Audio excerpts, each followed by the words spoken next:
Creo que los derechos humanos, si bien nadie duda que los reos tienen derechos humanos, pero yo creo que algo que no se ha hecho y ningún procurador lo ha hecho antes, o por lo menos yo no recuerdo, discúlpeme si usted lo hizo y no me acuerdo yo, pero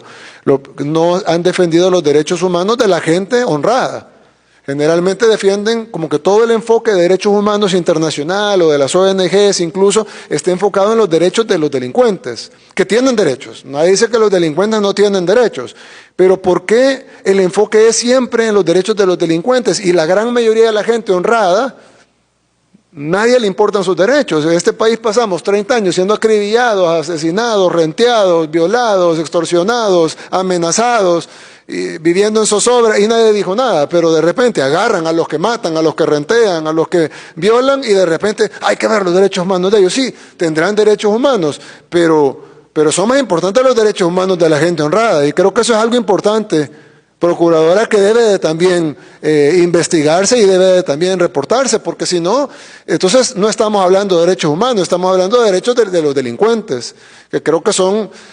dos cosas distintas. Derechos humanos son todos, y los derechos y las personas que no tienen sus derechos restringidos son las personas honradas, porque los otros tienen derechos humanos, pero tienen derechos restringidos. Por ejemplo, no tienen derecho al voto, no tienen derecho a la actividad económica, no tienen derecho a la libertad.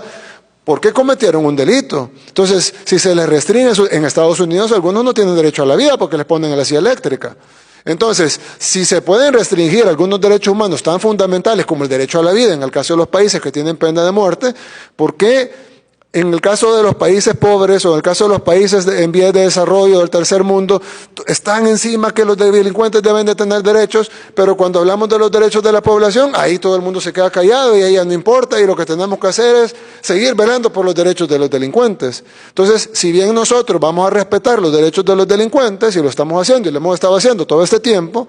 pero nuestra prioridad va a ser los derechos de la población honrada, que son los que no tienen sus derechos restringidos porque no cometieron delito.